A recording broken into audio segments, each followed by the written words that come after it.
ಚದುರಂಗದಲ್ಲಿ ಪ್ರಮುಖ ವಿಚಾರಗಳ ಬಗ್ಗೆ ಚರ್ಚೆಯನ್ನ ವಿಶ್ಲೇಷಣೆಯನ್ನ ಮಾಡೋದಕ್ಕೆ ನನ್ನ ಜೊತೆ ಎಂದಿನಂತೆ ಎಡಿಟರ್ ಔಟ್ಪುಟ್ ಆಗಿರುವಂತಹ ಮಧು ಎಂ ಉತ್ತವಳ್ಳಿದ್ದಾರೆ. ಕಾರ್ಯಕ್ರಮಕ್ಕೆ ಸ್ವಾಗತ. ನಮಸ್ತೆ ನವಿತಾ. ನಮಸ್ತೆ. ಅದೇ ರೀತಿಯಾಗಿ ಪೊಲಿಟಿಕಲ್ ಬ್ಯೂರೋ ಹೆಡ್ ಆಗಿರುವಂತಹ ಚಿದಾನಂದ ಪಟೇಲ್ ಇದ್ದಾರೆ. ಕಾರ್ಯಕ್ರಮಕ್ಕೆ ಸ್ವಾಗತ. ನಮಸ್ತೆ ನವಿತಾ ಜೈನ್. ನಮಸ್ತೆ. ಹಾಗಾದ್ರೆ ಇವತ್ತಿನ ಪ್ರಮುಖ ಸುದ್ದಿ ಯಾವುದು? ಮೊದಲನೇ ಸುದ್ದಿಯತ್ತ ಗಮನ ಹರಿಸೋಣ. ಈಗಾಗಲೇ ಬಹಳ ಚರ್ಚೆ ಆಗ್ತಾ ಇರುವಂತಹ ವಿಚಾರ ಇದು. ಕರ್ನಾಟಕದ ಆನೆ ಕೇರಳದಲ್ಲಿ ದಾಳಿ ಮಾಡಿದ್ದಕ್ಕೆ ರಾಜ್ಯದಿಂದಲೇ ಪರಿಹಾರವನ್ನ ನೀಡಲಾಗಿದೆ. ವಯನಾಡಿನ ಕುಟುಂಬಕ್ಕೆ 15 ಲಕ್ಷ ಪರಿಹಾರವನ್ನ ಕೊಟ್ಟಿದ್ದಕ್ಕೆ ಈಗ ಬಿಜೆಪಿ ಕಿಡಿಯನ್ನ ಕಾಡ್ತಾ ಇದೆ. ರಾಹುಲ್ ಗಾಂಧಿ ಕೆಸಿ ವೇಣುಗೋಪಾಲ್ ಅವರ ಅಣತಿಯಂತೆ ಪರಿಹಾರವನ್ನ ಕೊಟ್ಟಿದ್ದಾರೆ ಅನ್ನೋದು ಬಿಜೆಪಿ ಅವರ ಆರೋಪ. ಇಲ್ಲಿ ಯಾವ ಕಾರಣಕ್ಕಾಗಿ ಇಲ್ಲಿನ ತೆರಿಗೆ ಹಣವನ್ನ ಅಲ್ಲಿ ಅವರಿಗೆ ಕೊಡಬೇಕಾಗಿತ್ತು, ರಾಹುಲ್ ಗಾಂಧಿ ಅವರನ್ನ ಮೆಚ್ಚಿಸೋದಿಕ್ಕ ಅನ್ನುವಂತಹ ಮಾತುಗಳು, ಪ್ರಶ್ನೆಗಳು ಕೇಳಿ ಬರ್ತಾ ಇದೆ. ವಿಪಕ್ಷ ಕೂಡ ಇದರ ಬಗ್ಗೆ ಸಾಕಷ್ಟು ಆರೋಪವನ್ನ ಮಾಡಿದೆ. ನೆಟ್ಟಿಗರು ಈ ವಿಚಾರವನ್ನ ಬಹಳ ಚರ್ಚೆ ಮಾಡ್ತಾ ಇದ್ದಾರೆ. ಕೇರಳದ ವಯನಾಡಿನಲ್ಲಿ ಆನೆ ದಾಳಿಗೆ ಬಲಿಯಾದ ವ್ಯಕ್ತಿಗೆ ಕರ್ನಾಟಕ ಸರ್ಕಾರ 15 ಲಕ್ಷ ಪರಿಹಾರ ಘೋಷಣೆ ಮಾಡಿದೆ. ಇದನ್ನ ಖಂಡಿಸ್ತೇವೆ ಅಂತ ಬಿಜೆಪಿ ರಾಜ್ಯಾಧ್ಯಕ್ಷ ವೈ ವಿಜಯೇಂದ್ರ ಮತ್ತು ಜೆಡಿಎಸ್ ರಾಜ್ಯಾಧ್ಯಕ್ಷ ಕುಮಾರಸ್ವಾಮಿ ಹೇಳಿದ್ದಾರೆ. ರಾಜ್ಯದಲ್ಲಿ ಬರ ಇದೆ, ರೈತರಿಗೆ ಹೆಕ್ಟೇರ್ಗೆ 2,000 ರೂಪಾಯಿ ಬರ ಪರಿಹಾರ ಕೊಟ್ಟು ರಾಹುಲ್ ಗಾಂಧಿ ಹೇಳಿದ್ರು ಅಂತ 15 ಲಕ್ಷ ರೂಪಾಯಿಯನ್ನ ಕೊಟ್ಟಿದ್ದಾರೆ ಅಂತ ಕಿಡಿಕಾರಿದ್ದಾರೆ. ಹಾಗಾದ್ರೆ ಇವರಿಬ್ಬರು ಹೇಳಿದ್ದೇನು ನೋಡೋಣ. 15 ಲಕ್ಷ ರೂಪಾಯಿ ಕೊಟ್ಟಿರ್ತಕ್ಕಂಥದ್ದು ಭಾರತೀಯ ಜನತಾ ಪಾರ್ಟಿ ಇದನ್ನು ಖಂಡಿಸುತ್ತದೆ. ಒಂದು ಕಡೆ ರಾಜ್ಯದಲ್ಲಿ ಬರಗಾಲದ ಸಂದರ್ಭದಲ್ಲಿ ರೈತರಿಗೆ ಹೆಕ್ಟೇರಿಗೆ 2,000 ರೂಪಾಯಿ ಕೊಡ್ತಕ್ಕಂಥ ಒಂದು ರೀತಿ ಭಿಕ್ಷೆ ರೀತಿಯಲ್ಲಿ ಕೊಡ್ತಕ್ಕಂಥ ಪ್ರಯತ್ನ ರಾಜ್ಯ ಸರ್ಕಾರ ಮಾಡ್ತಾ ಇದೆ.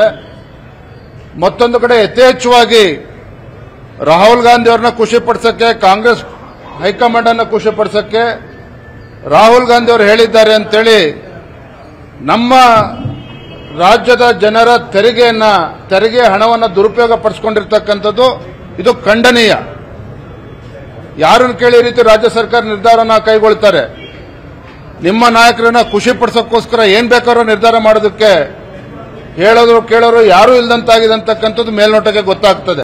ಅವರ ರಾಷ್ಟ್ರೀಯ ನಾಯಕರು, ಸಿದ್ದರಾಮಯ್ಯನವರ ರಾಷ್ಟ್ರೀಯ ನಾಯಕರು ಅವರಿಗೆ ತಂದು ಇದು ಕೊಡೋರು, ಅವರಿಗೆ ಸಲಹೆ ಕೊಡೋರು, ಅವರ ಸಲಹೆ ಮೇರೆಗೆ 15 ಲಕ್ಷ ರೂಪಾಯಿನ ಕೊಟ್ಟಿದ್ದಾರೆ. ನಾನು 15 ಲಕ್ಷ ಕೊಟ್ಟಿರತಕ್ಕಂಥದ್ದಕ್ಕೆ ನಾನು ಹೇಳಿದ್ದೇನೆ, ಎಲ್ಲೂ ಈ ಕ್ಷಣದವರೆಗೆ ನಮ್ಮ ರಾಜ್ಯ ಸರ್ಕಾರ ದಿವಾಳಿ ಆಗಿದೆ ಗ್ಯಾರಂಟಿಯಿಂದ ಅಂತ ನಾನು ಎಂದೂ ಸಹ ಮಾತಾಡಿಲ್ಲ. ಸರ್ಕಾರದಲ್ಲಿ ಹಣದ ಒಂದು ಇವತ್ತು ಸದೃಢವಾಗಿರ್ತಕ್ಕಂಥ ಖಜಾನೆ ಇದು ಕರ್ನಾಟಕ ರಾಜ್ಯ ಸರ್ಕಾರ. ಇವತ್ತು 15 ಲಕ್ಷ ರೂಪಾಯಿಗಳನ್ನು ಏನು ಕೊಟ್ಟಿದ್ದಾರೆ ಮಹಾನುಭಾವರು. ನಮ್ಮ ರೈತರು ಪರಿಹಾರ ಕೇಳಿದ್ರೆ 2,000 ರೂಪಾಯಿ ಕೊಡ್ತಾರೆ. ಈ ವಿಚಾರ ಸುದ್ದಿ ಆದಾಗ ಇಷ್ಟು ದೊಡ್ಡ ಮಟ್ಟದ ಒಂದು ಚರ್ಚೆ ಆಗುತ್ತೆ, ಇಂತಹ ಆಯಾಮಗಳು, ಇಂತಹ ನಿಲುವುಗಳು ಇರುತ್ತೆ ಅಂತ ಯಾರು ಕೂಡ ಅಂದ್ಕೊಂಡಿರ್ಲಿಕ್ಕಿಲ್ಲ ಅಂತ ಅನ್ಸುತ್ತೆ. ಆದ್ರೆ ದೊಡ್ಡ ಮಟ್ಟದ ಚರ್ಚೆಗೆ ಕಾರಣ ಆಗಿದೆ. ಜೊತೆಗೆ ನೆಟ್ಟಿಗಳು ಕೂಡ ಪ್ರಶ್ನೆಯನ್ನ ಮಾಡ್ತಾ ಇದ್ದಾರೆ. ರಾಹುಲ್ ಗಾಂಧಿ ಅವರು ಹೇಳಿದ್ರು ಅಂತ ಹೇಳಿ ಈ ರೀತಿಯಾಗಿ ಕೊಡೋದು ಸರಿನಾ? ಕರ್ನಾಟಕದಲ್ಲೇ ಇವರ ಹಣ ಕೊಡೋದಕ್ಕೆ ಸಾಧ್ಯ ಇಲ್ಲ. ಕರ್ನಾಟಕದಲ್ಲೇ ಈ ರೀತಿಯಾಗಿ ಸಾವನ್ನಪ್ಪಿದವರಿಗೆ ಇನ್ನೂ ಕೂಡ ಹಣ ಕೊಟ್ಟಿಲ್ಲ. 7 ಲಕ್ಷದವರೆಗೆ ಅಷ್ಟೇ ಕೊಡ್ತಾ ಇದ್ದಾರೆ, 5 ಲಕ್ಷದವರೆಗೆ ಕೊಡ್ತಾ ಇದ್ದಾರೆ ಅಂತ ಹೇಳಿ ಈ ಒಂದು ವಿಚಾರದ ಚರ್ಚೆಯ ಬಗ್ಗೆ ಏನ್ ಹೇಳೋದಕ್ಕೆ ಬಯಸ್ತೀರಿ? ನವಿತಾ, ಚುನಾವಣೆಯ ವರ್ಷ ಯಾವುದೂ ಕೂಡ ಚಿಕ್ಕದಲ್ಲ. ಪ್ರತಿಯೊಂದು ವಿಷಯವನ್ನು ಕೂಡ ಅದು ಆಡಳಿತ ಪಕ್ಷ ಆಗಲಿ ಪ್ರತಿಪಕ್ಷವೇ ಆಗಲಿ ಅವರ ಆಯಾಮಗಳಿಗೆ ಅನುಕೂಲಕರವಾಗಿ ಏನು ಪಿಚ್ ಮಾಡುವಂಥದ್ದನ್ನ ನಾವು ಸಹಜವಾಗಿ ನೋಡ್ಕೊಂಡ್ ಬಂದಿದ್ದೀವಿ. ದೆಹಲಿಯಲ್ಲಿ ಹೋಗಿ ಪ್ರೊಟೆಸ್ಟ್ ಮಾಡಿದ್ದು ಏನು GST ಅನ್ಯಾಯ, ಇವರು ಕೂಡ ಒಂದು ರೀತಿ ಬೇರೆ ರೀತಿಯಲ್ಲಿ ಪರಿಹಾರ ಪಾಲಿಟಿಕ್ಸ್ ಮಾಡಿದ್ರು. ಈಗ ಬಿಜೆಪಿ ಅವರು ಮತ್ತೊಂದು ರೀತಿಯಲ್ಲಿ ಪರಿಹಾರ ಪಾಲಿಟಿಕ್ಸ್ ಅನ್ನು ಶುರು ಮಾಡಿದ್ದಾರೆ. ಅದು ಪರಿಹಾರ ವರ್ಸಸ್ ಪರಿಹಾರ. ಇನ್ನು ವಿಚಾರ ಏನಂತಂದ್ರೆ, ಈಗ ನಾರ್ತ್ ಅಲ್ಲಿ ಒಡಿಶಾ, ಜಾರ್ಖಂಡ್ ಈ ಕಡೆ ಎಲ್ಲ ಬಿಟ್ರೆ, ಸೌತ್ ಅಂತ ಬಂದಂತ ಸಂದರ್ಭದಲ್ಲಿ ಕರ್ನಾಟಕ ಬಿಟ್ರೆ ಕೇರಳ ಬಿಟ್ರೆ ತಮಿಳುನಾಡು. ಫಸ್ಟ್ ಸಾವನ್ನಪ್ಪೋದು ವನ್ಯಜೀವಿ ಸಂಘರ್ಷ ಅಂತ ವಿಚಾರದಲ್ಲಿ ಆನೆ ದಾಳಿಗೊಳಗಾದಂತ ಏನು ಅಂಕಿಅಂಶಗಳು ಏನು ಸುಮಾರು ಒಂದು 1000 ಕಳೆದ 3.5 ವರ್ಷದಲ್ಲಿ 1500ಕ್ಕೂ ಹೆಚ್ಚು ಸಾವಿನ ಪ್ರಕರಣಗಳನ್ನ ಕೇಂದ್ರ ಏನು ಪರಿಸರ ಇಲಾಖೆ ಸಂಸತ್ತಲ್ಲಿ ಕೊಟ್ಟಿರುವಂತಹ ಅಂಕಿಅಂಶಗಳು ಆಸ್ ಆನ್ 2022 ವರೆಗೆ. ನಾನು 23-24 ಡಾಟಾ ಹೇಳ್ತಲ್ಲ, ಅಲ್ಲಿವರೆಗೆ 1,500 ಪ್ರಕರಣ ಏನಾಗಿದೆ. ಅದರಲ್ಲಿ ಸೌತ್ ಅಂತ ಬಂದಂತ ಸಂದರ್ಭದಲ್ಲಿ ಕರ್ನಾಟಕ ಬಿಟ್ಟು ಕೇರಳ ಇದೆ. ಈ ಕೇರಳದಲ್ಲಿ ಯಾಕೆ ಇಷ್ಟು ಪ್ರಾಮಿನೆನ್ಸ್ ಆಯ್ತು ಅಂತಂದ್ರೆ, ವಯನಾಡು ಕ್ಷೇತ್ರದಲ್ಲಿ 144 ಸೆಕ್ಷನ್ ಜಾರಿಯಾಗುವವರೆಗೂ ಕೂಡ ಪ್ರತಿಭಟನೆ ಅಷ್ಟೊಂದು ತೀವ್ರ ಸ್ವರೂಪದ ಕಾವನ್ನ ಪಡ್ಕೊಂತು ಈ ಒಂದು ಅಜೀಶ್ ಜೋಸೆಫ್ ಅವರ ಒಂದು ಸಾವಿನ ಪ್ರಕರಣದಲ್ಲಿ. ಯಾವ ಮಟ್ಟದಲ್ಲಿ ಅಂದ್ರೆ, ಅಲ್ಲಿ ಏನು ಪ್ರತಿಪಕ್ಷಗಳು ಅಖಾಡಕ್ಕಿಳಿದ್ವು. ಪಿನರಾಯಿ ವಿಜಯನ್ ಅವರ ಸರ್ಕಾರದ ವಿರುದ್ಧ ಯಾವುದೇ ಅರಣ್ಯ ಇಲಾಖೆ ಮಂತ್ರಿಗಳಾಗ್ಲಿ ಅಥವಾ ಬೇರೆ ಮಂತ್ರಿಗಳಾಗ್ಲಿ ಸ್ಥಳಕ್ಕೆ ಬಂದಿಲ್ಲ.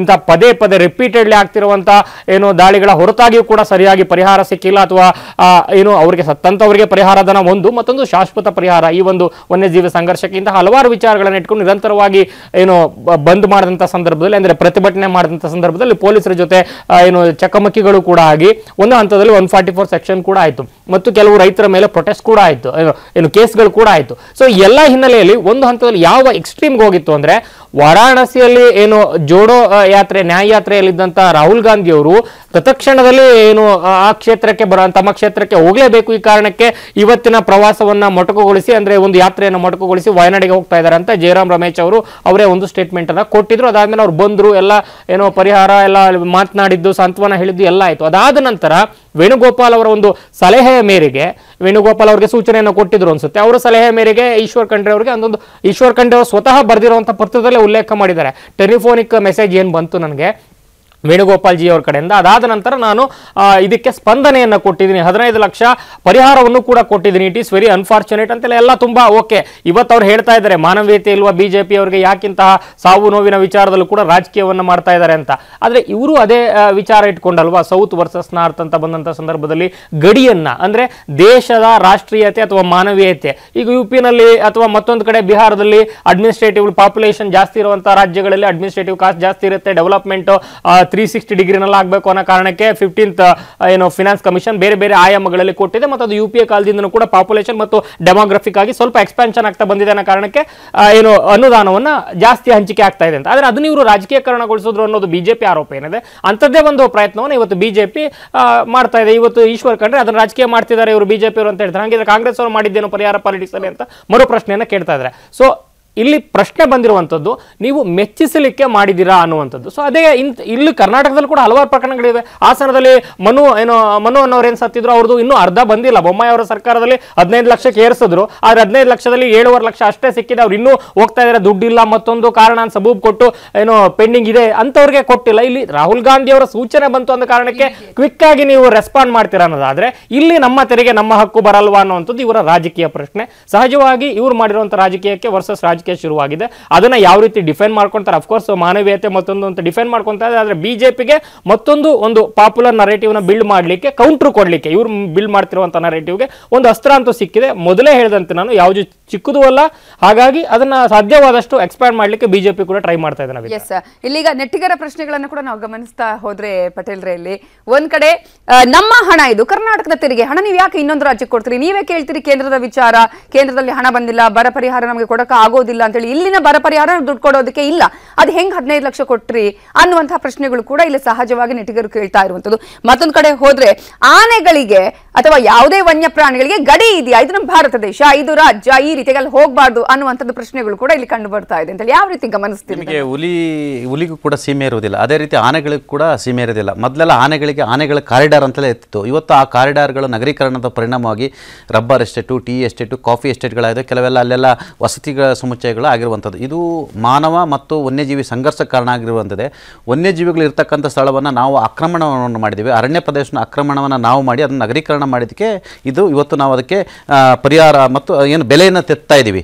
ಮತ್ತು ಆನೆಗಳಿಗೂ ಕೂಡ ತಮಿಳುನಾಡು ಆನೆ ಕರ್ನಾಟಕಕ್ಕೆ ಬರ್ಬೋದು, ಕೇರಳ ಆನೆ ಕರ್ನಾಟಕಕ್ಕೆ ಬರ್ಬೋದು, ನಮ್ಮ ಆನೆ ಕೇರಳಕ್ಕೆ ಹೋಗ್ಬೋದು. ಹಾಗಾಗಿ ವನ್ಯಜೀವಿಗಳಿಗೆ ನಾವು ನಿರ್ದಿಷ್ಟ ಪ್ರದೇಶವನ್ನು ಫಿಕ್ಸ್ ಮಾಡಲಿಕ್ಕೆ ಸಾಧ್ಯ ಇಲ್ಲ. ಆದರೆ ಈ ಪ್ರಕರಣದಲ್ಲಿ ಏನಂತೇಳಿ ರೇಡಿಯೋ ಕಾಲರ್ನ ಬೇಲೂರಿನಲ್ಲಿ ಸಿಕ್ಕಂಥ ಆನೆಯನ್ನು ನಮ್ಮ ಸಿಬ್ಬಂದಿಗಳು ರೇಡಿಯೋ ಕಾಲರ್ ಹಾಕಿದ್ರಿಂದ ಅದರ ಚಲನವಲ್ಲವನ್ನು ಇವರು ಗಮನಿಸ್ತಾ ಇದ್ರು, ನಿಗಾ ಇಡ್ತಾ ಇದ್ರು. ಹಾಗಾಗಿ ನಮ್ಮ ಆನೆ ಕೇರಳಕ್ಕೆ ಹೋಗಿದೆ, ವಯನಾಡಿಗೆ ಹೋಗಿದೆ. ಅದು ಆ್ಯಕ್ಚುಲಿ ಟಸ್ಕರ್ ಅಲ್ಲ, ಅದು ಮಕ್ನಾ. ಹಾಗಾಗಿ ಅಲ್ಲಿ ಹೋಗಿ ದಾಳಿ ಮಾಡಿದೆ ಅನ್ನೋದು ಅವರ ವಾದ. ಒಂದು ಯಾವುದೇ ಸರ್ಕಾರದ ಜವಾಬ್ದಾರಿ, ತಮ್ಮ ರಾಜ್ಯದವರು ಸತ್ತೋದ್ರೆ ಆ ಸರ್ಕಾರ ಜವಾಬ್ದಾರಿ ಅಂತ ಹೇಳ್ತಾರೆ. ಅದು ಯಾವ ಆನೆ ಬಂದು ಅವನನ್ನು ಸಾಯಿಸ್ತು ಅನ್ನೋದು ಮುಖ್ಯ ಅಲ್ಲ, ಆ ಸಾವು ಮುಖ್ಯ. ಆ ಸರ್ಕಾರದ ಜವಾಬ್ದಾರಿ, ಕೇರಳ ಸರ್ಕಾರದ ಜವಾಬ್ದಾರಿ ಅವರಿಗೆ ಪರಿಹಾರವನ್ನು ಕೊಡಬೇಕಿತ್ತು. ಆದರೆ ವಯನಾಡು ಕ್ಷೇತ್ರ ಅದು ರಾಹುಲ್ ಗಾಂಧಿಯವರ ಲೋಕಸಭಾ ಕ್ಷೇತ್ರ ಆಗಿದ್ದರಿಂದ ರಾಹುಲ್ ಗಾಂಧಿಯವರು ನ್ಯಾಯಯಾತ್ರೆನೇ ಬಂದು ಬಿಟ್ಟು ಇಲ್ಲಿ ಬಂದರು ಅಂತ ಹೇಳಿದ್ರೆ ಅವತ್ತಿನ ಪರಿಸ್ಥಿತಿ ಯಾವ ರೀತಿ ಇತ್ತು ಅನ್ನೋದು ನೀವು ಊಹೆ ಮಾಡ್ಬೋದು. ಪಂಜಿನ ಮೆರವಣಿಗೆ ಆಯಿತು, ದೊಡ್ಡ ಮಟ್ಟದ ಪ್ರೊಟೆಸ್ಟ್ ಆಯಿತು. ರಾಹುಲ್ ಗಾಂಧಿ ಇಲ್ಲಿ ಬರಲೇಬೇಕು ಅಂತೇಳಿ ಆಗ್ರಹಿಸಿದ್ರು. ಯಾಕಂದರೆ ಲೋಕಸಭೆ ಚುನಾವಣೆ 2 ತಿಂಗಳು ಇರ್ತಕ್ಕಂಥದ್ದು. ಇದೇ ಸಣ್ಣ ಇಶ್ಯೂ ಕೂಡ, ಯಾಕಂತೇಳಿದ್ರೆ ಕೇರಳದಂತಲ್ಲಿ ಸಣ್ಣ ಇಶ್ಯೂಗಳು ಕೂಡ ದೊಡ್ಡ ಮಟ್ಟಕ್ಕೆ ಹೋಗುತ್ತೆ. ಮತ್ತೆ ರಾಹುಲ್ ಗಾಂಧಿ ವಯನಾಡಿಂದ ಸ್ಪರ್ಧೆ ಮಾಡಲಿಕ್ಕೆ ಚಿಂತನೆ ಮಾಡಿರುವಂಥದ್ದು. ಹಾಗಾಗಿ ಇದು ಎಡವಟ್ಟಾಗುತ್ತೆ ಅಂತೇಳಿ ಬಂದರು. ಆಗ ಆನೆಯನ್ನು ಪತ್ತೆ ಹಿಡಿಯೋಗ ಆನೆ ಎಲ್ಲಿದು ಆನೆ ಅನ್ನುವಂಥ ಸಂದರ್ಭದಲ್ಲಿ ಅದು ಕರ್ನಾಟಕದ ಆನೆ ಅಂತ ನಾನು ಫಸ್ಟ್ ಟೈಮ್ ಕೇಳಿದ್ದು. ಕರ್ನಾಟಕದ ಆನೆ, ತಮಿಳುನಾಡು ಆನೆ, ಕೇರಳದ ಆನೆ, ಆಂಧ್ರ ಪ್ರದೇಶದ ಆನೆ ಅಂತೇಳಿ ಇವತ್ತು ಇತಿಹಾಸದಲ್ಲಿ ಫಸ್ಟ್ ಟೈಮ್ ಕೇಳಿದ್ದು. ಯಾಕಂದ್ರೆ ಪ್ರಾಣಿಗಳಿಗೂ ಕೂಡ ರಾಜ್ಯವನ್ನು ರಾಜ್ಯ ಗಡಿಗಳನ್ನ ಫಿಕ್ಸ್ ಮಾಡಿದ್ರು ಅಂತ ಹೇಳಿದ್ರೆ ಇದು ಒಂಥರ ಜೋಕು. ಅದೇ ರೀತಿ ಕೇರಳ ಸರ್ಕಾರ ಮಾಡೋ ಜವಾಬ್ದಾರಿಯನ್ನ ಕೇವಲ AICC ನಾಯಕ ನಮ್ಮ ನಾಯಕ ರಾಹುಲ್ ಗಾಂಧಿ ಅವರು ಕರ್ನಾಟಕದಾನೆ ಪರಿಹಾರ ಕೊಡಬೇಕಂತೇಳಿ ಹೇಳಿದ್ದಕ್ಕೆ KC ವೇಣುಗೋಪಾಲ್ ಅವರು ಕೇಳಿದ್ದಕ್ಕೆ ಇವರು 15 ಲಕ್ಷ ಕೊಡ್ತಾರೆ ಅಂತ ಹೇಳಿದ್ರೆ ಈ ಹೈಕಮಾಂಡ್ ಸಂಸ್ಕೃತಿ ಈ ಸ್ಲೇವರಿ ಮನೋಭಾವನೆ ಯಾವ ರೀತಿ ಇದೆ ಅಂತ ನೀವು ಈಶ್ವರ ಖಂಡ್ರೆ ಬರೆದಿರ್ತಕ್ಕಂಥ ಪತ್ರವನ್ನು ಗಮನಿಸಿ. ಅಲ್ಲಿ ಯಾವ ರೀತಿ ಇದೆ ಅಂತ ಹೇಳಿದ್ರೆ ಜ್ಞಾಪನಾ ಪತ್ರ ಹಂಗಿದೆ. ಸ್ವಾಮಿ ನೀವು ಹೇಳಿದಿರಾ ನಾವು ನಿಮ್ಮನ್ನ ಕೂಡ ಯಾವ ತರ ನೋಡಿ ಚಿದಾನಂದ್ ಅವರು 3 ರಾಜ್ಯಗಳ ಒಂದು ಸಭೆಯನ್ನ ಮಾಡ್ತೀನಿ ಎಲ್ಲ ಅರಣ್ಯ ಇಲಾಖೆ ಅಧಿಕಾರಿಗಳ ಜೊತೆ ಕನ್ವೇನ್ ಮಾಡ್ತೀವಿ ಅಂತ ಹೇಳಿದ್ದಾರೆ. ಅದೇ ಅರ್ಜುನ ಸತ್ತಾಗ ಎಷ್ಟು ಕ್ವಿಕ್ ಆಗಿ ಕರ್ನಾಟಕದಲ್ಲಿ ಆಮೇಲೆ ಈಶ್ವರ್ ಖಂಡ್ರೆ ಅವ್ರ ಲೆಟರ್ ನೋಡಿದ್ರೆ ಎಷ್ಟು ಅಫೀಸ್ಮೆಂಟ್ ಇದೆ ಅಂತ ಹೇಳಿದ್ರೆ ಹೈಕಮಾಂಡ್ಗೆ ಮಂಡಿ ಊರೋದೊಂದೇ ಬಾಕಿ. ಹಾಗಾಗಿ ಆನೆ ರೇಡಿಯೋ ಕಾಲರ್ನ ಕರ್ನಾಟಕದ ಸಿಬ್ಬಂದಿಗಳು ಹಾಕಿದ್ರೆ ನಿಗಾ ವಹಿಸಿದ್ರು ಅನ್ನೋದು ಬಿಟ್ರೆ ಆನೆ ಮತ್ತು ಹುಲಿಗಳಿಗೆ ಸೀಮೆಗಳಿಲ್ಲ, ಅವು ಗಡಿಗಳಿರಲ್ಲ, ಅವು ಎಲ್ಲಿ ಬೇಕಾದ್ರೂ ಹೋಗ್ತವೆ. ಮತ್ತೆ ಆನೆಗಳ ಕಾರಿಡಾರ್ಗಳಿಲ್ಲ. ಈಗ ನಿಮಗೆ ನಾವು ಚಿಕ್ಕದ್ರಲ್ಲಿ ಬೇರೆ ಬೇರೆ ಊರುಗಳು ಹೋಗ್ತಾ ಇದ್ವಿ, ನಾವು ಹೋದಂತ ಸಂದರ್ಭ ಆನೆ ಕಾರಿಡಾರ್ ಅಂತೀವಿ. ಎಲ್ಲಿದೆ ಕಾರಿಡಾರ್ಗಳಿದೆ? ಬನ್ನೇರಘಟ್ಟ ಆನೆ ಕಾರಿಡಾರೇ ಹಾಳಾಗ್ಬಿಟ್ಟಿದೆ. ಆನೆಗಳು ತಪ್ಪಿಲ್ಲ, ನೀವು ಬೆಂಗಳೂರು ಸಿಟಿ ಅಂತ ಹೇಳಿ ಚಿರತೆ ಬರ್ತಾವ ಅಂತ ಅರ್ಥ ಮಾಡ್ಕೊಳ್ಳಿ. ಹಾಗಾಗಿ ಈ ಆನೆ ವಿಚಾರದಲ್ಲಿ ಕರ್ನಾಟಕದ ತೆರಿಗೆ ದುಡ್ಡನ್ನ ಕೇರಳದವರಿಗೆ ಅವ್ರ ಕುಟುಂಬದವರಿಗೆ ಕೊಟ್ಟಾಗಿದೆ. ಅದನ್ನ ನಾವು ವಿರೋಧ ಮಾಡ್ತಿಲ್ಲ. ಆದ್ರೆ ಈ ಜವಾಬ್ದಾರಿ ಯಾರ್ದು? ಕೇರಳ ಸರ್ಕಾರ ಜವಾಬ್ದಾರಿ. ಆದ್ರೆ ಕೇರಳ ಸರ್ಕಾರದ ಜವಾಬ್ದಾರಿಯನ್ನ ಕರ್ನಾಟಕ ಸರ್ಕಾರ ಶಿಫ್ಟ್ ಮಾಡಿರುವಂಥದ್ದು. ಆನೆಗಳಿಗೂ ಫಸ್ಟ್ ಟೈಮ್ ಇದು ಕೇರಳ ಆನೆ, ತಮಿಳುನಾಡು ಆನೆ, ಕರ್ನಾಟಕದ ಆನೆ ಅಂತ ಕರೆಯುವ ಮುಖಾಂತರ ಪ್ರಾಣಿಗಳನ್ನ ಕೂಡ ಅಲ್ಲಿ ರಾಜ್ಯವ್ಯಾಪಿಯಾಗಿ ವಿಸ್ತರಣೆ ಮಾಡಿದ್ರೆ ಬಹುಶಃ ಇನ್ಮೇಲೆ ನಾವು ಎಲ್ಲಾ ಪ್ರಾಣಿಗಳು ಏನಾದ್ರು ಕೇರಳಕ್ಕೆ ಏನಾದ್ರು ನಮ್ಮ ಚಿರತೆಗಳು ಮತ್ತೆ ಪ್ರಶ್ನೆ ಬರುತ್ತೆ ನೋಡಿ. ಈಗ ಊರೆಲ್ಲ INDA ಕೂಟ ಹೊಡೆದೋಗಿದೆ, ಪ್ರಾಬ್ಲಮ್ ಆಗಿದೆ. ಅಲ್ಲಿ ಪಿನರಾಯಿ ವಿಜಯನ್ ಅವರನ್ನ ಗಟ್ಟಿಯಾಗಿ ಕೇಳಕ್ಕಾಗಲ್ಲ. ಅವ್ರು ಅದೇ ವಯನಾಡು ಕ್ಷೇತ್ರದಲ್ಲಿ ಕೂತ್ಕೊಂಡು ರಾಹುಲ್ ಗಾಂಧಿ ಅವರು ಪರಿಹಾರ ಕೊಡಿ, ಪಿನರಾಯಿ ವಿಜಯನ್ ಅವರ ಸರಿ ಮಾಡಿರೋದು ಅರಣ್ಯ ಸಚಿವರು ಏನ್ ಮಾಡ್ತಾರೆ ಅಂತ ಪ್ರಶ್ನೆ ಮಾಡಕ್ಕಾಗಲ್ಲ. ಹಂಗಾಗಿ ಇವ್ರದೇ ಸರ್ಕಾರ ಹತ್ರ ಆನೆ ಕರ್ನಾಟಕ ಆನೆ ಒಂದೇ ಒಂದು ಲಿಂಕ್ ಇಟ್ಕೊಂಡು ಇಲ್ಲಿಂದ ಕೊಡಿಸ್ಬಿಟ್ರು. ಅದಕ್ಕಿಂತ ಓವರ್ ಆಗಿ ರೆಸ್ಪಾಂಡ್ ನಮ್ಮ ತೆರಿಗೆ ನಮ್ಮ ಹಕ್ಕು ಅಂತ ನಾವು ಕೇಳೋದಲ್ಲ. ನಮ್ಮ ಕರ್ನಾಟಕ ತೆರಿಗೆ ನಮ್ಮವ್ರಿಗೆ ಕೊಡಿ. ಈಗ ನಮ್ಮವ್ರಲ್ಲಿ ಸತ್ತವರಿಗೆ ಪರಿಹಾರ ಸರಿಯಾಗಿ ಕೊಟ್ಟಿಲ್ಲ. ಬೊಮ್ಮಾಯಿ ಸರ್ಕಾರದಲ್ಲಿ ಖುದ್ದು ಮುಖ್ಯಮಂತ್ರಿಗಳ ಬರ್ಬೇಕಂತೇಳಿ ದೊಡ್ಡ ಮಟ್ಟ ಪ್ರೊಟೆಸ್ಟ್ ಆಯ್ತು. ಮನು ಅಂತೇಳಿ ಹಾಸನ ಜಿಲ್ಲೆಯವರು ಲಾಸ್ಟ್ಗೆ ಇದೇ ಬೊಮ್ಮಾಯಿ ಅವರು 15 ಲಕ್ಷ ರೂಪಾಯಿ ಫಿಕ್ಸ್ ಮಾಡಿದ್ರು. ಆದ್ರೆ ಕೊಟ್ಟಿದ್ದು 7 ಲಕ್ಷ. ನಂತರ ಆಯ್ತು ಇದು ಈಗ ಮುಂದೆ ಸಾಯುವಂತವರಿಗೆ ಉಳಿದಿರೋಂಥ 7 ಲಕ್ಷ ಕೊಡ್ಲಿಕ್ಕೆ ಕಾನೂನಲ್ಲಿ ಅವಕಾಶ ಇರುತ್ತೆ. ಈಗ ತಾವು ತೀರ್ಕೊಂಡಿದ್ರಲ್ಲ, ಈಗ ಹಳೇ ನಿಮ್ಮ ಕಾನೂನು ವ್ಯಾಪ್ತಿಯೊಳಗೆ ಬರ್ತಾರೆ ಅಂತ ಹೇಳಿ 7.5 ಲಕ್ಷ ರೂಪಾಯಿ ಕೊಟ್ಟು ಮುಗಿಸಿರುವಂಥದ್ದು. ಮತ್ತು ಆನೆ ದಾಳಿಯಿಂದ ಸಾವಿರಾರು ಜನರು ಸಾಯ್ತಾ ಇದ್ದಾರೆ. ಪ್ರತಿ ವರ್ಷ ಸಮಸ್ಯೆ ಆಗ್ತಿರೋದು. ಈ ಆನೆ ದಾಳಿಗೆ ಏನು ಕಾರಣ ಅಂತ ಹೇಳಿದ್ರೆ ನಾನು ಹೇಳಿದ ನಗರೀಕರಣ. ನಮ್ಮ ಮಾನವ ಮಾಡಿರ್ತಕ್ಕಂಥ ತಪ್ಪುಗಳಿಗೆ ಇವತ್ತು ನಾವು ಪ್ರಾಣಿಗಳನ್ನ ಹೊಣೆ ಮಾಡಬಾರ್ದು. ಹಾಗಂತ ಪ್ರಾಣಿಗಳ ಹೊಣೆ ಮಾಡಿ ಅದು ಕರ್ನಾಟಕ ಪ್ರಾಣಿ, ತಮಿಳುನಾಡು ಪ್ರಾಣಿ, ಕೇರಳ ಪ್ರಾಣಿ ಅಂತೇಳಿ ಈ ಅಪಭ್ರಂಶವಾಗಿ ಇವರು ರಾಜಕಾರಣಿಗಳು ಸರ್ಕಾರಗಳು ತೀರ್ಮಾನ ಮಾಡಿದ್ರೆ ನಾಚಿಕೆಗೇಡ ಅನ್ನೋದಲ್ಲ, ನಗೆ ಪಾಟೀಲ್ ಗೀಡ ಆಗುತ್ತೆ. ಮತ್ತೆ ಈಗ ಅದೇ ಗಡಿಯ ವಿಚಾರಗಳು ಅಂತ ಹೇಳಿ ಬಂದಂತ ಸಂದರ್ಭದಲ್ಲಿ ಈಗ ಕರ್ನಾಟಕದ ಆನೆ ಇಲ್ಲೇ ಇರಬೇಕು, ಇಲ್ಲಿನ ಕಾಡಿನಲ್ಲೇ ಇರಬೇಕು, ಗಡಿಯನ್ನ ಇಲ್ಲಿಗೆ ನಾವು ಅಂದ್ರೆ ನಿರ್ಬಂಧಿಸುವಂತಹ ಪ್ರಶ್ನೆಗಳು ಕೂಡ ಇಲ್ಲಿ ಪ್ರಶ್ನೆಗಳಿಗೆ ಉಂಟಾಗ್ತಾ ಇದೆ ಅಂತ ಹೇಳಿ. ಪ್ರಮುಖವಾಗಿ ಬರ ಪರಿಹಾರದ ವಿಚಾರ ಬಂದಾಗ ಅನೇಕರು ಕೇಳ್ತಾ ಇರುವಂತದ್ದೇ, ಬರ ಪರಿಹಾರ ಕೊಡೋದಕ್ಕೆ ನಿಮ್ಮ ಹತ್ರ ಹಣ ಇಲ್ಲ, ನೀವು ಹೆಕ್ಟರ್ 2,000 3,000 ಕೊಡ್ತೀರಿ. ಕುಮಾರಸ್ವಾಮಿ ಅವರು ಕೂಡ ಇದೇ ಪ್ರಶ್ನೆಯನ್ನ ಕೇಳಿದ್ರು. ಹಾಗಾದ್ರೆ ಇಲ್ಲೇ ನಮ್ಗೆ ಅಲ್ಲೇ ಒಂದು ರೀತಿಯ ವ್ಯತಿರಿಕ್ತಗಳು ಕಾಣಿಸ್ತಾ ಇದೆ. ಈಗ ಪ್ರತಿಪಕ್ಷಗಳಿಗೆ ಏನು ಕೇಳಲಿಕ್ಕೆ ಏನು ಸಹಜವಾದಂತಹ ಪ್ರಶ್ನೆಗಳಿಗೆ ಆಸ್ಪದ ಇರುವಂತ ಏನು ಬೆಳವಣಿಗೆಯನ್ನ ಇವರೇ ಕೊಟ್ಟಿದ್ದಾರೆ. ಬರ ಪರಿಹಾರಕ್ಕೆ ನೀವು ಕೇಂದ್ರದವರು ದುಡ್ಡು ಕೊಟ್ಟಿಲ್ಲ ಅಂತ ಹೇಳ್ತೀರಾ, ಅಭಿವೃದ್ಧಿ ಯೋಜನೆಗಳ ಕೇಂದ್ರದವರು ದುಡ್ಡು ಕೊಟ್ಟಿಲ್ಲ ಅಂತ ಹೇಳ್ತೀರಾ, ಅಥವಾ ಇಲ್ಲಿನ ಏನು ಹಾಸನದಲ್ಲಿರುವಂತ ಏನು ಮನು ಅವರ ಪ್ರಕರಣದಲ್ಲಿ ಯಾವುದೋ ಕಾರಣಗಳಿಗೆ ಸಬು ಬೇಳು ವಾಪಸ್ ಕಳಿಸ್ತೀರಾ. ಅವ್ರಿಗೆ ಕೊಡಕ್ಕಿಲ್ಲದೆ ಇರೋ ದುಡ್ಡು ಇವ್ರಿಗೆ ಯಾಕೆ ಇಮಿಡಿಯೇಟ್ ಸಿಕ್ತೋ ಮತ್ತೆ ಹೇಗೆ ಸಿಕ್ತೋ ಅನ್ನೋ ಪ್ರಶ್ನೆ ಬಂದೇ ಬರುತ್ತೆ. ಈಗ ಅದೇ 15 ಲಕ್ಷ ನೀವು ಡಿಸ್ಟ್ರಿಬ್ಯೂಟ್ ಮಾಡಿದ್ರೆ ಯಾವುದೋ ಒಂದು ತುಂಬಾ ಡೀಪ್ ರೂಟೆಡ್ ಬರ ಇರುವಂತ ಒಂದು ತಾಲೂಕಲ್ಲ ಮತ್ತೊಂದು ಜನಕ್ಕೆ ಹೆಲ್ಪ್ ಆಗ್ತಿತ್ತು ತಾನೇ ಅನ್ನುವಂಥದ್ದು ಅವ್ರ ಪ್ರಶ್ನೆ. ಆ ಪ್ರಶ್ನೆ ಕೇಳುವಂತ ಸ್ಥಿತಿಯನ್ನ ಇವರೇ ತಂದುಕೊಂಡಿದ್ದಾರೆ. ಯಾಕಂದ್ರೆ ಅಷ್ಟು ಕ್ವಿಕ್ ಆಗಿ ರೆಸ್ಪಾಂಡ್ ಮಾಡಿರೋದು. ಈಗ ಚಿದಾನಂದ್ ಹೇಳ್ದಂತೆ ಏನು ಸ್ವಾಮಿ ಕಾರ್ಯ ಸ್ವಕಾರ್ಯ ಅವ್ರನ್ನ ಮೆಚ್ಚಿಸ್ಬೇಕು. ಫುಲ್ಲು ಅದೇ ಮಂಡಿಯವರು ಎಲ್ಲವನ್ನು ಕೂಡ ಅಯ್ಯೋ ನಿಮ್ಮ ಅಡ್ವೈಸ್ ನಾವು ಶಿರಸಾವಹಿಸಿ ಪಾಲಿಸ್ಬಿಟ್ಟಿದೀವಿ, ಎಲ್ಲ ಇಮಿಡಿಯೇಟ್ ಆಗಿ ಕೊಟ್ಬಿಟ್ಟಿದೀವಿ, ಅವ್ರಿಗೆ ಪಾಸು ಆಗ್ಬಿಟ್ಟಿದೆ ಅಂತೆಲ್ಲ ಹೇಳುವಂಥದ್ದು ಯಾವ ಅಂತ ನೀವು ನಮ್ಮ ತೆರಿಗೆ ನಮ್ಮ ಹಕ್ಕು ಅಂತ ಅಷ್ಟು ಜೋರ ಧ್ವನಿಯಲ್ಲಿ ಕೇಳುವಂತವ್ರು ರಾಹುಲ್ ಗಾಂಧಿ ಹೇಗೆ ಮಂಡಿ ಊರಿದ್ರಿ ಅನ್ನುವಂತ ಪ್ರಶ್ನೆ ಏನಾದ್ರೂ ಈಗ ಅನೇಕರು ಕೇಳ್ತಿರುವಂತದ್ದು ಈ ರೇಡಿಯೋ ಕಾಲ್ ಹಾಕಿದ್ದಾರೆ ಅನ್ನುವಂತ ಮಾತ್ರಕ್ಕೆ ಇದು ಕರ್ನಾಟಕದ ಕೇಳಕ್ಕೆ ಹೋಯ್ತು ಅಂದ್ರೆ ಆ ರೂಲ್ಸ್ ಇದು ಅವರೇ ಕೊಡಬೇಕು ಅನ್ನೋ ಸಹಜವಾಗಿ ಖಂಡಿತ ಅಂತದಂತೂ ಇದುವರೆಗೆ ಇರಲಿಲ್ಲ. ಈಗ ಹೊಸದಾಗಿ ನಾನು ಹೇಳಿದೆ ರೇಡಿಯೋ ಕಾಲರು ಕರ್ನಾಟಕದ ಸಿಬ್ಬಂದಿಗಳು ಹಾಕಿದ್ದಾರೆ, ಅದರ ಚಲನವಲನಗಳನ್ನು ಕರ್ನಾಟಕ ನಿಗಾ ವಹಿಸಿರ್ತಕ್ಕಂಥದ್ದು. ಹಾಗಾಗಿ ಹೇಳ್ತಿದ್ದು ಕರ್ನಾಟಕದ ಜವಾಬ್ದಾರಿ ಕರ್ನಾಟಕದಾನೆ, ಅದು ಟಸ್ಕರ್ ಅಲ್ಲ, ಮಕ್ಕಳ ಬಂಡೀಪುರಕ್ಕೆ ಬಿಟ್ಟಿದ್ರು, ಬಂಡೀಪುರದಿಂದ ವಯನಾಡ್ ಹತ್ತಿರ ಆನೆಗಳಿಗೆ ಮತ್ತು ಹುಲಿಗಳಿಗೆ ಸೀಮೆ ವ್ಯಾಪ್ತಿ ಇಲ್ಲ, ಅವು ಎಲ್ಲಿ ಬೇಕಾದ್ರೂ ಓಡಾಡ್ತೇವೆ. ಅದು ಈ ಪ್ರಕರಣ ಆದ್ಮೇಲೆ ಬಹುಶಃ ಇದ್ರ ಬಗ್ಗೆ ಕೂಡ ಈ ಆಯಾಮದಲ್ಲೂ ಚರ್ಚೆ ಮಾಡಿ ಈ ಆನೆ ಇಲ್ಲಿಗೆ ಹೋದ್ರೆ ಇವ್ರು ಕೊಡಬೇಕು ಅನ್ನೋ ಒಂದು ಹೊಸ ಪ್ರೆಸಿಡೆಂಟ್ ಅನ್ನ ಇವರು ಹುಟ್ಟಾಕ್ದಂಗೆ ಯಾರು ರೇಡಿಯೋ ಕಲರ್ ಹಾಕುವಾಗ ಯೋಚನೆ ಮಾಡ್ತಾರೆ. ಅಂತ ಹೇಳಿ. ಎಸ್, ಸೊ ಒಟ್ಟಾರೆಯಾಗಿ ಈ ಪ್ರಕರಣ ಅನೇಕ ಆಯಾಮಗಳನ್ನ ಪಡ್ಕೊಳ್ತಾ ಇದೆ. ಕಾಂಗ್ರೆಸ್ನವರು ಕೂಡ ಇದರ ಒಂದು ಏನ್ ಮಾಡಬೇಕು ಅನ್ನೋದ್ರ ಬಗ್ಗೆ ಯೋಚನೆಯನ್ನ ಮಾಡಿ ಆಲ್ರೆಡಿ ಈಗ ಪರಿಹಾರವನ್ನ ಘೋಷಣೆ ಮಾಡಿದ್ದಾರೆ. ಇದನ್ನ ಬಿಜೆಪಿಯವರು ಅಸ್ತ್ರವನ್ನಾಗಿ ಇಟ್ಕೊಂಡಿದ್ದಾರೆ. ಇದು ಎಲ್ಲಿವರೆಗೂ ಈ ಅಸ್ತ್ರ ಯಾರ್ಯಾರಿಗೆ ಲಾಭ ಆಗುತ್ತೆ, ಪ್ರಯೋಜನ ಆಗುತ್ತೆ ನೋಡೋಣ. ಕನ್ನಡಿಗರ ಮೆಚ್ಚಿನ ನಿಮ್ಮ ನ್ಯೂಸ್ 18 ಕನ್ನಡ ಈಗ ವಾಟ್ಸ್ಆಪ್ ನಲ್ಲಿಯೂ ಲಭ್ಯ.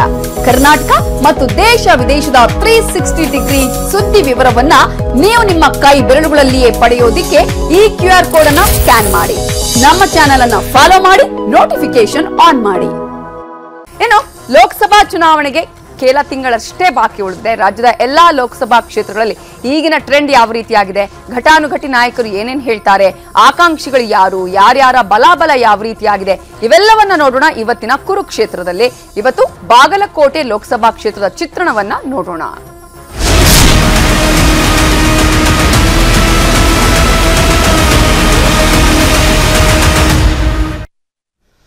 ಬಾಗಲಕೋಟೆ ಲೋಕಸಭಾ ಕ್ಷೇತ್ರದಲ್ಲಿ ರಣಕಣ ಯಾವ ರೀತಿಯಾಗಿದೆ, ಚುನಾವಣಾ ಜ್ವರ ಹೇಗಿದೆ, ಸತತ 5ನೇ ಬಾರಿಯೂ ಟಿಕೆಟ್ ಅನ್ನ ಪಡೆದು ಗೆಲ್ತಾರ PC ಗದ್ದಿಗೌಡರು ಅನ್ನುವಂತಹ ಪ್ರಶ್ನೆಗೆ ಉತ್ತರ ಸಿಗಬೇಕಾಗಿದೆ. ಕೈನಲ್ಲಿ ಟಿಕೆಟ್ಗಾಗಿ ಸಂಯುಕ್ತ ಪಾಟೀಲ್, ವೀಣಾ ಕಾಶಪ್ಪನವರ ಮಧ್ಯೆ ಫೈಟ್ ಜೋರಾಗಿದೆ. ಈ ಹಿಂದೆನೆ ಆಕಾಂಕ್ಷಿ ಆಗಿದ್ರು ಸಂಯುಕ್ತ ಪಾಟೀಲ್, ಲಾಸ್ಟ್ ಎಲೆಕ್ಷನ್ ನಲ್ಲಿ ಸಿಗ್ಲಿಲ್ಲ. ಆದ್ರೆ ವೀಣಾ ಕಾಶಪ್ಪನವರಿದ್ದು ಅವರು ಅಭ್ಯರ್ಥಿಯಾಗಿ ಸೋಲನ್ನ ಅನುಭವಿಸಿದ್ರು. ಬಟ್ ಈ ಸಲ ಅಂತಹದ್ದೇ ಫೈಟ್ ನಲ್ಲಿ ಯಾರು ಅಭ್ಯರ್ಥಿ ಆಗ್ತಾರೆ, ಬಿಜೆಪಿಯಿಂದ ಯಾರು ಅಭ್ಯರ್ಥಿ ಆಗ್ತಾರೆ ಅನ್ನುವ ಕುತೂಹಲ ಕೂಡ ಇದೆ. ಬಾಗಲಕೋಟೆಯಲ್ಲಿ ಈ ಬಾರಿ ಸಂಯುಕ್ತ ಪಾಟೀಲ್ ಲೋಕಸಭೆಗೆ ಸ್ಪರ್ಧಿಸೋದಕ್ಕೆ ಬಯಸ್ತಿದ್ದಾರೆ. ಎಲೆಕ್ಷನ್ ಬಗ್ಗೆ ಅವರು ಏನ್ ಹೇಳಿದ್ದಾರೆ ನೋಡೋಣ. MP ಎಲೆಕ್ಷನ್ ಅಲ್ಲೂ ಕೂಡ ಬಾಗಲಕೋಟೆ ಜಿಲ್ಲೆಯಲ್ಲಿ ನಾವು ಒಂದು ಇದನ್ನ ಪ್ರಯಾಸವನ್ನು ಮಾಡಿದ್ವಿ. ಸೊ ಅದಕ್ಕೆ ಈ ಸರಿನೂ ಕೂಡ ನಾನು ಬಾಗಲಕೋಟೆ ಜಿಲ್ಲೆಗೆ ನನ್ನ ಆಕಾಂಕ್ಷೆ ಅಂತ ನಾನು ಹೇಳಕ್ಕೆ ಇಷ್ಟಪಡ್ತೀನಿ. ಪಕ್ಷದಲ್ಲಿ ಎಲ್ಲಾ ಕಾರ್ಯಕರ್ತರಿಗೂ ಕೂಡ ಬಹಳ ಬೆಲೆ ಇದೆ. ನಿರಂತರವಾಗಿ ಯಾರೇ ಪಕ್ಷದಗೋಸ್ಕರ ದುಡಿದ್ರೂ ಕೂಡ ಅವರಿಗೆ ಸ್ಥಾನಮಾನ ಕೊಡೋದ್ರ ಜೊತೆಯಾಗ್ಲಿ ಈ ಪಕ್ಷ ಬರೀ ಸ್ಥಾನಮಾನಗೋಸ್ಕರ ಅಷ್ಟೇ ಅಲ್ಲ, ಒಂದು ತತ್ವ ಸಿದ್ಧಾಂತದ ಮೇಲೆ ನಾವೆಲ್ಲರೂ ಹೋರಾಟ ಮಾಡ್ತಾ ಇದ್ದೀವಿ. ನಾನು ಯತ್ನಾಳ್ ವಿರುದ್ಧ ಟಿಕೆಟ್ ಕೇಳಿದ್ದೂ ಅದೇ ತತ್ವ ಸಿದ್ಧಾಂತದ ಮೇಲೆ. ಅವರು ಒಂದು ತತ್ವ ಸಿದ್ಧಾಂತಕ್ಕೆ ನಿಂತಿದ್ರೆ ನಾನು ಇನ್ನೊಂದು ತತ್ವ ಸಿದ್ಧಾಂತಕ್ಕೆ ನಿಂತಿದ್ದೀನಿ. ಆ ಒಂದು ಪ್ರಿನ್ಸಿಪಲ್ದ ಜಯ ಆಗ್ಬೇಕು ಅನ್ನುವಂಥ ಉದ್ದೇಶದಿಂದ ನಾನು ಟಿಕೆಟ್ ಕೇಳಿದ್ದೆ. ಕಾಂಗ್ರೆಸ್ನ ಭದ್ರಕೋಟೆಯನ್ನ ಛಿದ್ರ ಮಾಡಿ ತನ್ನದೇ ಅಭೇದ್ಯ ಕೋಟೆಯನ್ನಾಗಿಸಿದ್ದು ಬಿಜೆಪಿ. ಈ ಸಲ ಆ ಒಂದು 20 ವರ್ಷಗಳ ಕಾಲ ಬಿಜೆಪಿಯ PC ಗದ್ದಿಗೌಡ ಅವರು ಆಲ್ರೆಡಿ ಈಗಾಗಲೇ ಸಂಸದರ ಆಗಿರುವಂತದ್ದು. ಈ ಸಲ ಮತ್ತೆ ಅವರಿಗೆ ಟಿಕೆಟ್ ಸಿಗುತ್ತಾ, ಈ ಒಂದು ಕೋಟೆಯನ್ನ ಛಿದ್ರ ಮಾಡುತ್ತಾ ಕಾಂಗ್ರೆಸ್ ಅನ್ನುವಂತಹ ಪ್ರಶ್ನೆಗಳು, ಯಾವ ರೀತಿಯ ಲೆಕ್ಕಾಚಾರಗಳು ಇಲ್ಲಿ ಎಲ್ಲವೂ ಕೂಡ ಟಿಕೆಟ್ಗೆ ಪ್ರಯತ್ನ ಪಡ್ತಾ ಇದ್ದಾರೆ PC ಗದ್ದಿಗೌಡರು. ಯಾಕಂದ್ರೆ ಮೋದಿ ಅವರ ವರ್ಚಸ್ಸು ಮತ್ತು ಸಂಘಟನೆ ಆಧಾರದಲ್ಲಿ ಮತ್ತು ಲಿಂಗಾಯತ ಮತಗಳು 2.25 ಲಕ್ಷ 2.5 ಲಕ್ಷದವರೆಗೆ ಇರುವಂತಹ ಲಿಂಗಾಯತ ಮತಗಳ ಕಾರಣಕ್ಕೆ. ಆದ್ರೆ ಅಟ್ ದ ಸೇಮ್ ಟೈಮ್ ಕುರುಬ ಮತಗಳು ಕೂಡ ಅಷ್ಟೇ ಈಕ್ವಲ್ ಆಗಿ ಸಮಬಲದ ಒಂದು ಸಂಖ್ಯಾ ಪ್ರಮಾಣವನ್ನು ಇಟ್ಕೊಂಡಿರೋದ್ರಿಂದ ವೀಣಾ ಕಾಶಪ್ಪನವರು ಇವರು ಎಲ್ಲರೂ ಕೂಡ ಟ್ರೈ ಮಾಡ್ತಾ ಇದ್ದಾರೆ. ಏನು ಯಾಕೆ, ಸಿದ್ದರಾಮಯ್ಯ ಅವರ ಆಶೀರ್ವಾದ ಕಾರಣ, ಜೊತೆಗೆ ಅವರ ಒಂದು ಲಿಂಗಾಯತ ಪಂಚಮಸಾಲಿ ಲೆಕ್ಕಾಚಾರದಲ್ಲೂ ಕೂಡ, ಮತ್ತು ಈಗ ಲಕ್ಷ್ಮಣ್ ಸವದಿ ಅವರು ಕೂಡ ಏನು ಪಕ್ಷದಲ್ಲಿ ಇರೋದ್ರಿಂದ ಗಾಣಿಗ ಮತಗಳು ಕೂಡ ಅಲ್ಲಿ ಸ್ವಲ್ಪ ಇಂಪಾರ್ಟೆಂಟ್ ಆಗುತ್ತೆ 1.25 ಲಕ್ಷದವರೆಗೆ. ಸೊ ಎಲ್ಲ ಕಾಂಬಿನೇಷನ್ ಅಲ್ಲಿ ಗೆಲ್ಬಹುದು ಅನ್ನೋ ಕಾರಣಕ್ಕೆ ಕಳಿಸಲಕ್ಕಿಂತ ಈ ಸಲ ಅವಕಾಶ ಜಾಸ್ತಿ ಇದೆ. ಯಾಕಂದ್ರೆ ಆಲ್ರೆಡಿ ಕ್ಷೇತ್ರದಲ್ಲಿ 5 ಜನ ಕಾಂಗ್ರೆಸ್ ಶಾಸಕರಿದ್ದಾರೆ, 3 ಜನ ಮಾತ್ರ ಬಿಜೆಪಿ, ಅದರಲ್ಲೂ ಕೂಡ ಪ್ರಬಲ ಸಚಿವರುಗಳಿದ್ದವರು ಅಂತವರು ಕೂಡ ಅಂದ್ರೆ ಮುರುಗೇಶ್ ನಿರಾಣಿ ಅಂತವರು ಕೂಡ ಸೋತೋದ್ರು. ಸೊ ಈ ಹಿನ್ನೆಲೆಯಲ್ಲಿ ಬಿಜೆಪಿಯಲ್ಲಿನ ಒಳ ಜಗಳ ಮತ್ತು ಅಲ್ಲಿರುವಂತಹ ಏನು ಲೆಕ್ಕಾಚಾರಗಳು, ಸೊ ಈ ಎಲ್ಲ ಹಿನ್ನೆಲೆಯಲ್ಲಿ ಗೆಲುವು ಅನುಕೂಲ ಆಗುತ್ತೆ, ಗೆಲುವಿಗೆ ಪ್ರಯಾಸ ಆಗೋದಿಲ್ಲ ತುಂಬಾ ಅನ್ನೋ ಒಂದು ಲೆಕ್ಕಾಚಾರದಲ್ಲಿ ಕಾಂಗ್ರೆಸ್ ಅಲ್ಲಿ ಟಿಕೆಟ್ ಆಕಾಂಕ್ಷಿತರು ಜಾಸ್ತಿ ಇದ್ದಾರೆ.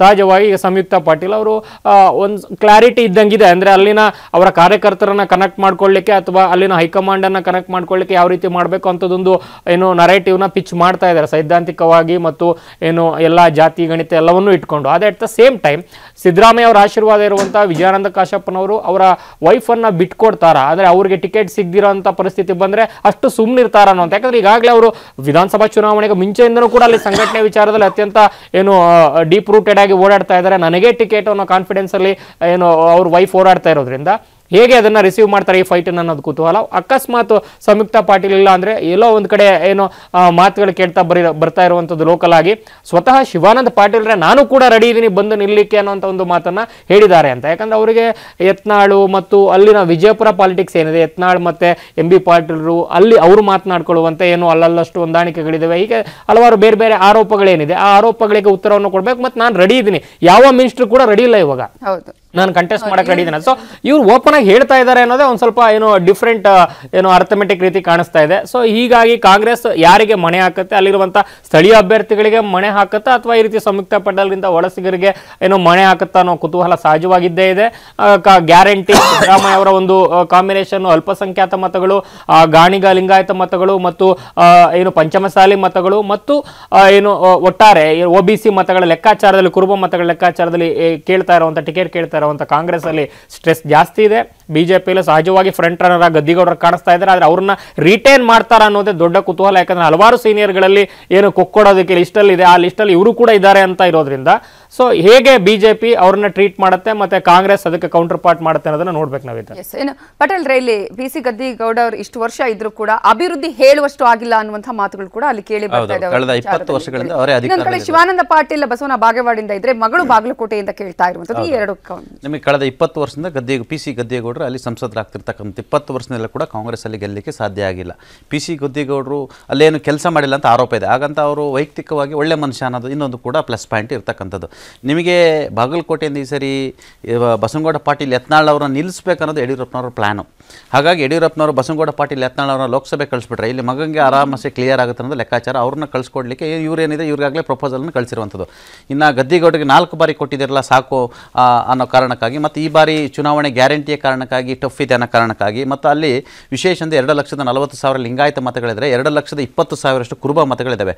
ಅಟ್ ದ ಸೇಮ್ ಟೈಮ್ ನಿಮಗೆ ಪರಿಶಿಷ್ಟ ಮತಗಳು 3 ಲಕ್ಷ ಇರ್ತಕ್ಕಂಥದ್ದು. ಅದ್ರ ಜೊತೆಗೆ ಗಾಣಿಗ ಮತಗಳಿದ್ದಾವೆ. ಗಾಣಿಗ ಲಿಂಗಾಯತರು ಅಂತೇಳಿ ಅವರು ಸಪ್ರೇಟ್, ಅವರು 1,20,000 ಮತಗಳಿರ್ತಕ್ಕಂಥದ್ದು. ಮತ್ತು ರಾಜಶೇಖರ್ ಶೀಲವಂತನವರು ಕೂಡ ಪೈಪೋಟಿಯನ್ನು ಮಾಡ್ತಾರೆ. ಇತ್ತ ಶಿವಾನಂದ ಪಾಟೀಲ್ ರವರ ನಿಂತರೂ ಕೂಡ ಆಶ್ಚರ್ಯ ಪಡಬೇಕಾಗಿಲ್ಲ. ಜೊತೆಗೆ ಅವರ ಪುತ್ರಿ ಸಂಯುಕ್ತ ಪಾಟೀಲ್ ಕೇಳ್ತಾರೆ. ಇನ್ನು ಹುನಗುಂದ MLA ಆಗಿರ್ತಕ್ಕಂಥ ವಿಜಯಾನಂದ ಕಾಶ್ಯಪ್ನವರ ಪುತ್ರಿ ಕಳೆದ ಬಾರಿ ಅವರ ಪತ್ನಿ ಕಳೆದ ಬಾರಿ ಕೂಡ ಚುನಾವಣೆಗೆ ನಿಂತಿದ್ರು. ಈ ಬಾರಿ ಕೂಡ ಅವರು ಟಿಕೆಟನ್ನು ಕೇಳ್ತಿದ್ದಾರೆ. ಅಲ್ಲಿ ಒಂದಷ್ಟು ಸ್ಥಳೀಯವಾಗಿ ವಿರೋಧಗಳಿದ್ದಾವೆ. ಆದರೆ ಅಂತಿಮವಾಗಿ ಅಲ್ಲಿ ಪಂಚಮಸಾಲಿ ಮತಗಳು ಕೂಡ ಇರೋದ್ರಿಂದ ಏನು ಮಾಡ್ತಾರೆ ಗೊತ್ತಿಲ್ಲ. ಆದರೆ ಕಾಂಗ್ರೆಸ್ ಗ್ಯಾರಂಟಿಯನ್ನು ನಂಬ್ಕೊಂಡಿದೆ. ಅದೇ BJP ಮೋದಿ ಬಲವನ್ನು ನಂಬ್ಕೊಂಡಿರ್ತಕ್ಕಂಥದ್ದು, ರಾಷ್ಟ್ರೀಯತೆ ವಿಚಾರಗಳು, ಮತ್ತು ನಿಮಗೆ ಬಾಗಲಕೋಟೆಯಲ್ಲಿ ಅತಿ ಹೆಚ್ಚು ಹಿಂದೂ ಪರ ಸಂಘಟನೆಗಳಿರ್ತಕ್ಕಂಥದ್ದು. ಮತ್ತು ಬಸನಗೌಡ ಪಾಟೀಲ್ ಯತ್ನಾಳ್ ಹೇಳ್ತಾರಲ್ಲ, ಇಲ್ಲಿ ವಿಜೇಂದ್ರ ಗೆಲುವಲ್ಲ ಮೋದಿ ಗೆಲುವು ಅಂತ ಹೇಳ್ತಿದ್ದಾರೆ. ಆದರೆ ಒಂದು ವೇಳೆ ಅಲ್ಲಿ ಬಸನಗೌಡ ಪಾಟೀಲ್ ಯತ್ನಾಳ್ ರವರೇ ಕ್ಯಾಂಡಿಡೇಟ್ ಆದರೆ ಅಲ್ಲಿ ಭಾರತೀಯ ಜನತಾ ಪಕ್ಷ ಮತ್ತು ಕಾಂಗ್ರೆಸ್ ನಡುವೆ ಟಫ್ ಫೈಟ್ ಆಗುತ್ತೆ. ಆ ಸಂದರ್ಭದಲ್ಲಿ ಸಂಯುಕ್ತ ಪಾಟೀಲ್ ನಿಂತರೆ ಅಲ್ಲಿ ಲೇಡೀಸ್ ವರ್ಸಸ್ ಜೆಂಟ್ಸ್ ಅನ್ನೋ ರೀತಿ ಬಂದರೂ ಆಶ್ಚರ್ಯ ಪಡಬೇಕಾಗಿಲ್ಲ. ಆದರೆ ಕಾಂಗ್ರೆಸ್ಗೆ ಪುರುಷ ಮತದಾರರಷ್ಟೇ ಮಹಿಳಾ ಮತದಾರರು ಹೌದಾ ಇದ್ದಾರೆ. ಆದರೆ ಕಾಂಗ್ರೆಸ್ಗೆ ಈ ಸರಿ ಅವಕಾಶಗಳು ಜಾಸ್ತಿ ಇದೆ. ಯಾಕಂತ ಹೇಳಿದ್ರೆ ನಿಮಗೆ 2,40,000 ಲಿಂಗಾಯತ ಮತಗಳಿದ್ರೆ 2,20,000 ಕುರುಬ ಮತಗಳಿದ್ದಾವೆ, ಮರಾಠ ಮತಗಳಿದ್ದಾವೆ, ಗಾಣಿಗ ಮತಗಳಿದ್ದಾವೆ, ಪರಿಶಿಷ್ಟ ಪಂಗಡ ಮತಗಳು ಇರ್ತಕ್ಕಂಥದ್ದು. ಇಲ್ಲಿ ಇದು ಒಂಥರ OBC ಕ್ಷೇತ್ರ ಅಂತೇಳಿ ಕೂಡ ಕರೆಯಲಾಗುತ್ತೆ. ಹಾಗಾಗಿ ಗದ್ದಿಗೌಡರು ನನಗೆ ಟಿಕೆಟ್ ಕೊಟ್ಟರು ನಿಲ್ತೀನಿ, ಟಿಕೆಟ್ ಕೊಡ್ದಿದ್ರು ನಿಲ್ಲಲ್ಲ, ಪರವಾಗಿಲ್ಲ ನಮ್ಮ ಮುಖಾಂತರ ಅವರು ಪಾರ್ಟಿ ವಿರುದ್ಧವಾಗಿಲ್ಲ. ಹಾಗಾಗಿ ಅಲ್ಲಿ ರಾಜಶೇಖರ್ ಶೀಲವಂತ ಅಂತವ್ರು ಕೇಳ್ತಿರುವಂಥದ್ದು, ಯತ್ನಾಳ್ರವ್ರನ್ನ ನಿಲ್ಲಿಸ್ಬೇಕನ್ನೋದು ಯಡಿಯೂರಪ್ಪ ಮತ್ತು ವಿಜೇಂದ್ರವರ ಪ್ಲಾನ್ ಆಗಿರುವಂಥದ್ದು. ಇದರ ನಡುವೆ ಶಿವಾನಂದ ಪಾಟೀಲ್ ರವರು ಎಲ್ಲ ಒಂದು ಕಡೆ ಬಸವನ ಬಾಗೇವಾಡಿಯಲ್ಲಿ ಅವರೇ ನಿಲ್ಲೋ ಸಾಧ್ಯತೆಯೂ ಕೂಡ ಇರ್ತಕ್ಕಂಥದ್ದು. ಅವ್ರು ನಿಂತರೆ ಎಲ್ಲ ಒಂದು ಕಡೆ ಮಂತ್ರಿ, ಮಗಳಿಗೆ ಒಂದು ಕಾನ್ಸ್ಟಿಟ್ಯೂನ್ಸ್ ಆಗುತ್ತೆ, ಮಗಳಿಗೂ ಕೂಡ ರಾಜಕೀಯವಾಗಿ ಎಂಟ್ರಿ ಕೊಟ್ಟಂಗೆ ಅಂತ ಅವ್ರ ಲೆಕ್ಕಾಚಾರ. ಶಿವಾನಂದ ಪಾಟೀಲ್ ಅವರು ಓಪನ್ ಆಗಿ ಟಿಕೆಟನ್ನು ಬಾಗಲಕೋಟೆಯಿಂದ ಕೇಳ್ತಾ ಇರುವಂಥದ್ದು. ಈಗಾಗಲೇ ಅಲ್ಲಿ ಯಾರ ಭವಿಷ್ಯ ಆಡಿದೆ ಅಂದರೆ ಮತದಾರರು ಯಾರಿಗೆ ಕೈ ಹಿಡಿತಾರೆ ನೋಡ್ಬೇಕಾದ್ರೆ, ಗ್ಯಾರಂಟಿ ಕೈ ಹಿಡಿತಾರ ಅಥವಾ ಮೋದಿಗೆ ಒಲಿತಾರ, ಗ್ಯಾರಂಟಿ ಇದೆಯಲ್ಲ ಈಗ ಮೋದಿಗೆ ಗ್ಯಾರಂಟಿ ಕೈ ಹಿಡಿತಾರ, ಕರ್ನಾಟಕ ಕಾಂಗ್ರೆಸ್ ಸರ್ಕಾರದ ಗ್ಯಾರಂಟಿ ಕೈ ಹಿಡಿತಾರೆ ಅನ್ನೋದು ಆ ಮತದಾರರಿಗೆ ಬಿಟ್ಟಿರುವಂಥದ್ದು. ಯಾಕಂತ ಹೇಳಿದ್ರೆ ಅಲ್ಲಿ 5 ವಿಧಾನಸಭಾ ಕ್ಷೇತ್ರಗಳು ಕಾಂಗ್ರೆಸ್ ಇರೋದ್ರಿಂದ ಕಾಂಗ್ರೆಸ್ ಕೂಡ ಸವಾಲು. ಓಕೆ, ಎಸ್ ಮಧು, ಇಲ್ಲಿ ಕ್ಷೇತ್ರದಲ್ಲಿ ಸತತ ಸೋಲಿನ ಅನುಕಂಪ, ಇನ್ನೊಂದು ಕಡೆ ಬಿಜೆಪಿ ಇರುವಂತಹ ಆಂತರಿಕ ಕಲಹ, ಇವೆಲ್ಲವೂ ಕೂಡ ಪ್ಲಸ್ ಆಗುವಂತಹ ಚಾನ್ಸಸ್ ಕಾಣುತ್ತೆ. ಆ ಕಾರಣಕ್ಕೇನೆ ಮತ್ತೆ ಆಲ್ರೆಡಿ ಈಗಾಗಲೇ 5 ಕ್ಷೇತ್ರಗಳನ್ನ ಏನೋ ಬಾಚಿಕೊಂಡಿರೋದ್ರಿಂದ ಸಹಜವಾಗಿ ಆಡೆಡ್ ಅಡ್ವಾಂಟೇಜ್ ಇದೆ ಸೈಕಾಲಜಿಕಲಿ ನಮಗೆ. ಯಾಕಂದ್ರೆ ಅಲ್ಲಿ ಅಭ್ಯರ್ಥಿ ಯಾರು ಅನ್ನೋ ಪ್ರಶ್ನೆ, ಗದ್ದಿಗೌಡರನ್ನ ರಿಟೈನ್ ಮಾಡ್ತಾರ ಅನ್ನೋ ಇನ್ನೂ ಏನೋ ಅನುಮಾನ ಇದೆ. ಸೊ ಅದ್ರ ಜೊತೆಗೆ ಯತ್ನಾಳ್ ಅವ್ರನ್ನ ಇಂಪೋರ್ಟ್ ಮಾಡಬೇಕು ಅಂತ ಚಿದಾನಂದ ಹೇಳ್ದಂಗೆ ಎಕ್ಸ್ಪೋರ್ಟ್ ಮಾಡ್ಲಿಕ್ಕೂ ಅವ್ರು ರೆಡಿ ಇಲ್ಲ. ಅವ್ರು ಕ್ಲಿಯರ್ ಆಗಿ ಹೇಳ್ಬಿಟ್ಟಿದ್ದಾರೆ, ನಾನಂತೂ ನಿಲ್ಲಲ್ಲ, ಭಾರಿ ಯೋಚನೆ ಮಾಡಿದ್ದಾರೆ ಅಂತ ಓಪನ್ ಆಗಿ ಹೇಳ್ಬಿಟ್ಟಿದ್ದಾರೆ. ಸೊ ಈ ಹಿನ್ನೆಲೆಯಲ್ಲಿ ಅಲ್ಲಿರುವಂಥ ವಿರೋಧಾಭಾಸಗಳನ್ನ ಇಟ್ಕೊಂಡು ಗೆಲ್ಲಬೇಕು ಅನ್ನೋ ಲೆಕ್ಕಾಚಾರದಲ್ಲಿ ಇರೋದ್ರಿಂದನೇ ಏನು ಕಾಂಗ್ರೆಸ್ ಅಲ್ಲಿ ಈ ರೀತಿ ಟಿಕೆಟ್ ಮುಂಚೂಣಿ. ಮತ್ತು ಇನ್ನೊಂದು ತುಂಬಾ ಕ್ವೈಟ್ ಇಂಟ್ರೆಸ್ಟಿಂಗ್ ಪಾಯಿಂಟ್ ಹಚ್ಚಿದ್ದಾರೆ ಅಂತ ಹೇಳಿದ್ದು, ಅಲ್ಲಿ ಮಗಳಿಗೆ ಕ್ಷೇತ್ರವನ್ನ ಏನು ವಯಸ್ ವರ್ಷ ಮಾಡ್ಕೊಟ್ಟಂಗಾಗತ್ತೆ, ಮಗಳ ಭವಿಷ್ಯವನ್ನು ಕೂಡ ಲೆಕ್ಕಾಚಾರ ಇಲ್ಲಿ ಅಥವಾ ಅಲ್ಲಿ ಯಾವ್ದಾದ್ರು ಒಂದು ಗ್ಯಾರಂಟಿ ಆಗುತ್ತೆ. ಮತ್ತೆ ಇಲ್ಲಿ ವೇವ್ ಜೊತೆ ಗೆದ್ಕೊಬಹುದು ಅನ್ನೋ ಲೆಕ್ಕಾಚಾರದಲ್ಲಿ ಇದ್ದಾರೆ. ಆದ್ರೆ ಇಲ್ಲಿ ಅಕಸ್ಮಾತ್ ಅವರನ್ನ ತಂದು ನಿಲ್ಸೋದಕ್ಕೆ ಇಲ್ಲಿನ ರಾಜ್ಯ ಹೈಕಮಾಂಡ್ ಅಥವಾ ರಾಷ್ಟ್ರ ಹೈಕಮಾಂಡ್ ಒಪ್ಪದಂತ ಸಂದರ್ಭದಲ್ಲಿ ವಿಜಯಾನಂದ ಕಾಶ್ಯಪ್ಪನವರು ಅಷ್ಟೇ ಈಕ್ವಲ್ ಆಗಿ ಸಪೋರ್ಟ್ ಮಾಡ್ತಾರ ಅನ್ನೋ ಪ್ರಶ್ನೆ ಕೂಡ ಬರುತ್ತೆ. ಹೇಗೇನ್ ಅದು ಇಬ್ಬರ ಜಗಳ 3ನೇ ಲಾಭ ಬರುತ್ತೆ. ಮತ್ತೆ ಬಿಜೆಪಿ ಈಕ್ವೇಷನ್ಸ್ಗೆ ಅನುಕೂಲ ಆದ್ರೂ ಕೂಡ ಆಗ್ಬಹುದು. Okay, thank you so much ಇಬ್ಬರಿಗೆ. you, ಚುನಾವಣಾ ಅವಿತಾ. ಚದುರಂಗದಲ್ಲಿ ಪಾಲ್ಗೊಂಡಿದ್ದಕ್ಕಾಗಿ. ಇದು ಇವತ್ತಿನ ಚುನಾವಣಾ ಚದುರಂಗ. ನಾಳೆ ಮತ್ತಷ್ಟು ಸುದ್ದಿಯ ಜೊತೆ ನಿಮ್ಮ ಮುಂದೆ ಬರ್ತೀವಿ. ಅಲ್ಲಿವರೆಗೂ ನೋಡ್ತಾ ಇರಿ News 18 ಕನ್ನಡ. ಜಾಲ ನಮ್ಮದು, ಬಲ ನಿಮ್ಮದು. ಕನ್ನಡಿಗರ ನೆಚ್ಚಿನ News 18 ಕನ್ನಡ ಈಗ ವಾಟ್ಸ್ಆಪ್ನಲ್ಲೂ ಲಭ್ಯ. ಕರ್ನಾಟಕ, ದೇಶ ವಿದೇಶಗಳ 360 ಡಿಗ್ರಿ ಸುದ್ದಿಯ ವಿವರಗಳನ್ನ ನಿಮ್ಮ ಕೈ ಬೆರಳುಗಳಲ್ಲೇ ಪಡಿಲಿಕ್ಕೆ ಈ QR ಕೋಡ್ ಅನ್ನ ಸ್ಕ್ಯಾನ್ ಮಾಡಿ, ನಮ್ಮ ಚಾನಲ್ ಫಾಲೋ ಮಾಡಿ, ನೋಟಿಫಿಕೇಶನ್ ಆನ್ ಮಾಡಿ.